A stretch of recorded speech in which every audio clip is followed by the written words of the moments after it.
Tudo bem, pessoal? Tudo bem com vocês? Esse é o primeiro vídeo que a gente está fazendo e antes de mais nada, a gente pede para que vocês se inscrevam, tá? Dá aquele like bem legal, aquele like cheio de quimê. E hoje a gente vai falar sobre a origem do Karatê, né? Antes de mais nada,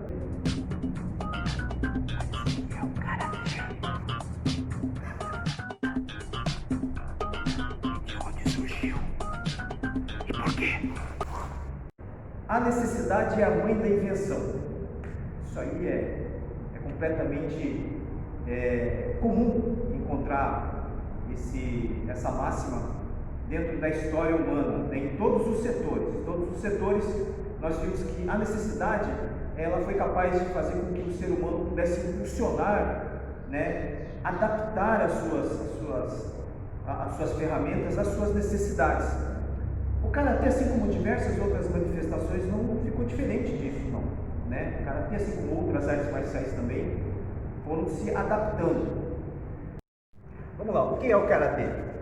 O Karatê é uma disciplina marcial, assim como outras artes marciais, porém ela tem um diferencial muito grande. Primeiro, é uma arte marcial focada em golpes de percussão, ou seja, golpes traumáticos, né? Socos, chutes, né? Também existem técnicas, né, elencadas como técnicas de imobilização, né, técnicas de torção, técnicas de arremesso, porque se nós olharmos, né, historicamente falando, o Karatê também surgiu de disciplinas marciais que eram praticadas na ilha de Okinawa. Mas vamos por partes. Primeira coisa, o que é o Karatê? O Karatê é uma disciplina marcial, ponto, de origem japonesa, porém a sua origem japonesa remonta a estilos chineses, esses estilos chineses que foram deixados na ilha de Okinawa, o seu ponto de origem.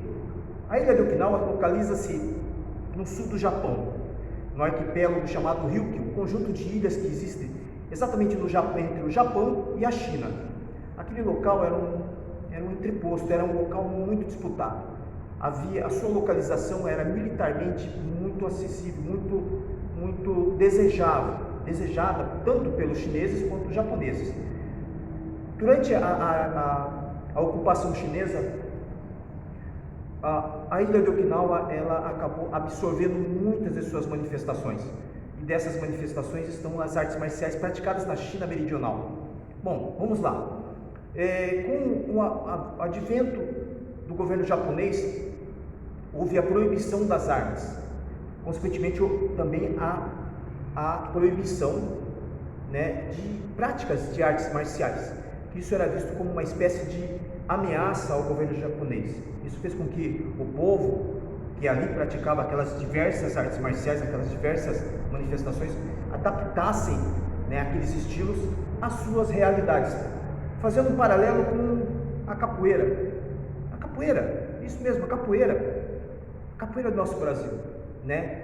Nós temos um paralelo. Houve uma época em que a capoeira era proibida aqui no Brasil, né? E na época dos escravos, né, os capoeiristas, eles, para os olhos, né, do português lá, do senhor feudal lá, eles estavam brincando, era um jogo comum naquelas comunidades de negros. Porém, eles não estavam brincando, eles estavam lutando, treinando a luta. Bom, nessa nossa conversa aqui a gente vai voltar para o Karatê. O Karatê teve algo muito parecido com isso daí, porque no seu desenvolvimento, na sua origem, houve algumas proibições, e essas proibições fizeram com que o Karatê se tornasse a arte marcial que é hoje. Foi adaptada, ou seja, aqueles estilos, né, cheios de floreios, com alguns golpes não tão necessários, né, simplesmente plásticos, foram deixados de lado, foram devidamente aparados, fazendo com que a arte marcial do Karatê se tornasse uma arte marcial dinâmica e direta, sintetizando a arte marcial.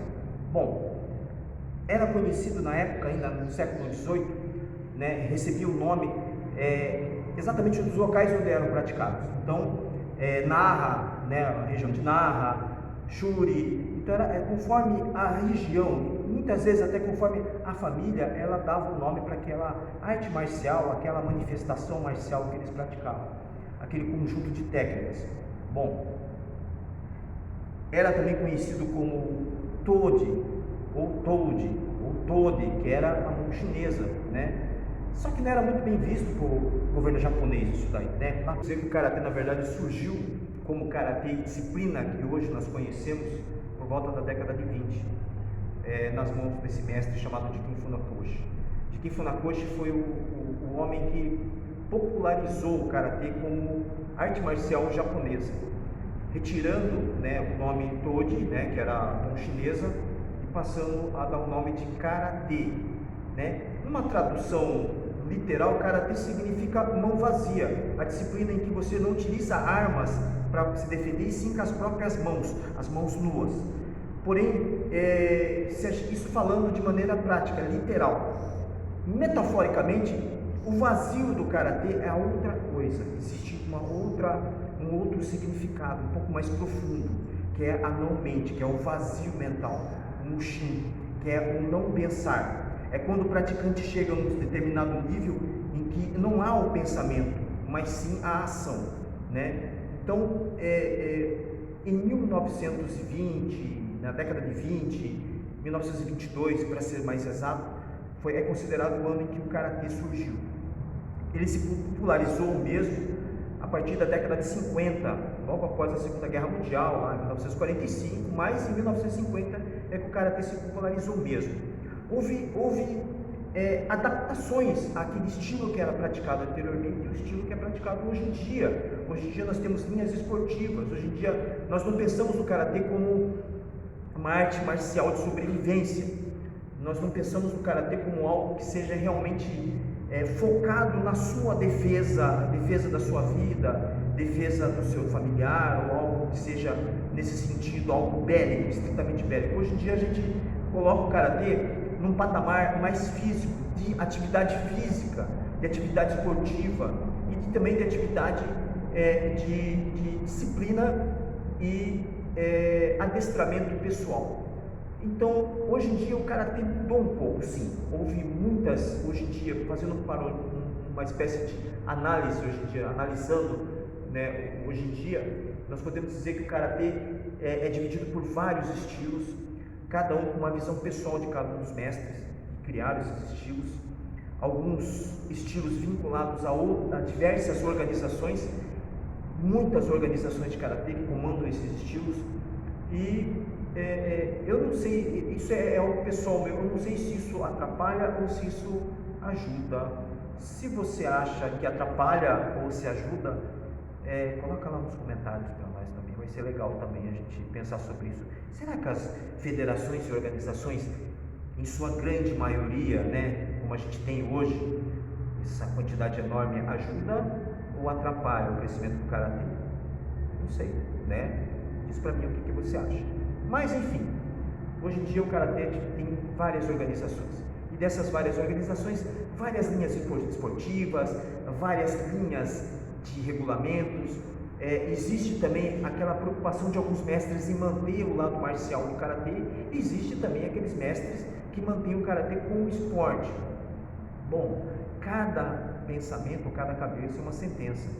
Nós, particularmente aqui do Dojo Seishinkai, nós temos o Karatê como manifestação marcial, como adestramento pessoal, como fonte de disciplina e também como fonte de melhoria pessoal em todos os sentidos.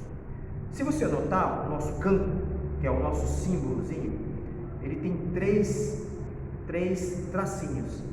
Cada um desses traços aí significa um patamar, ou seja, um elemento que você tem que dominar. O primeiro tracinho, nós dizemos que é a parte física, ou seja, quando o praticante começa, ele começa em Zanshin, ou seja, aquele espírito de alerta, procurando prestar atenção em tudo. O segundo patamar é o mental, é quando nós adquirimos o conhecimento daquilo que a gente faz, a gente começa a compreender, então as coisas começam a ocorrer com mais facilidade. Há questionamentos, há também a absorção de conhecimentos, isso chama-se Fudoshin. Bom, o último tracinho, que é o mais importante e que também eu estou procurando chegar nesse ponto, é o Mushin, o não mente. Lembra quando a gente falou do Karatê né, como mão vazia, e metaforicamente a gente falava do vazio como o vazio de não mente. Não estou querendo dizer que você vai ficar louco, que você não vai pensar, não é isso. Mas o vazio de você manter a sua mente e o corpo unidos, sem o empecilho de pensar. Bom, vamos lá. Pense, vamos fazer uma analogia. O baterista, quando o baterista está tocando, ele não vai pensar em que pizza ele vai comer depois, qual filme que ele vai assistir, qual conta que ele vai pagar. Ele simplesmente está sentindo a música. O karatê, as artes marciais e o combate, quando bem treinado, chega nesse nível. Você não precisa pensar. O seu corpo vai reagir porque você alcançou um nível de memória corporal, um nível de não mente necessário para a prática do karatê, conhecimento pleno dele. Então, o último tracinho significa um não mente. É quando você domina não só o aspecto mental da arte marcial, mas o aspecto espiritual também. Por que não? Quando a gente fala espírito, não é algo esotérico, mas no espírito no sentido de fundamento, no sentido de alma do estilo. Então, quando você chega na alma do estilo, quando você chega no último patamar, né, quando você vê que aquele círculo, e o círculo ele tem um significado muito interessante, não tem começo nem fim. O mesmo começo é o mesmo fim. Quando você percebe que você chegou naquele nível, é quando você percebe que nada sabe. Esse é o nosso estilo. E nós acreditamos também que o karatê é uma fonte imensa de saúde, de amizade. Eu acho que o karatê também, ele pode ser também tido como um estilo de vida também. Por que não? Por que nós não temos nosso estilo de vida também? Então fica aí, passando rapidamente para vocês, rapidamente mesmo a história do karatê. Eu sei que há muito bom conteúdo por aqui pela internet, há conteúdos aqui pelo YouTube, por outras plataformas, em que você pode se aprofundar muito legal, muito mais, né, sobre a história do karatê, suas origens, suas curiosidades. E nós aqui, nós vamos pincelando, nós vamos lançando cada vez mais, né, algum que a gente souber e o que a gente sabe, o que a gente vamos trocando ideia, né, a gente vai ter pelos comentários, pelo nosso feedback. Nós vamos passar para vocês algumas informações pertinentes a diversos assuntos relacionados ao karatê. Então, no começo a gente está falando sobre a origem do karatê. Então, recapitulando, o karatê surgiu no século XVIII, surgiu na ilha de Okinawa. Essa ilha de Okinawa tinha uma posição estratégica para a China e Japão. E essa ilha foi dominada, houve alternância de governos, tanto chineses quanto japoneses, que deixaram lá a sua marca. Bom, o karatê moderno foi introduzido ao Japão, não foi criado, já era criado, mas foi introduzido pelo mestre Jikin Funakoshi. Jikin Funakoshi foi um mestre, uma curiosidade muito legal, foi amigo de Jigoro Kano, criador do judô também. Há uma história que a primeira demonstração pública do karatê, uma grande demonstração do karatê como arte marcial, né, como a gente conhece hoje, se deu na Kodokan, que é o templo do judô. Fica aí para vocês mais um pouquinho de história para vocês, e com o tempo a gente vai passar mais coisas também. Então fiquem ligados. Desculpe o primeiro vídeo, a gente vai melhorando com o tempo, né? É isso aí, pessoal. Até mais.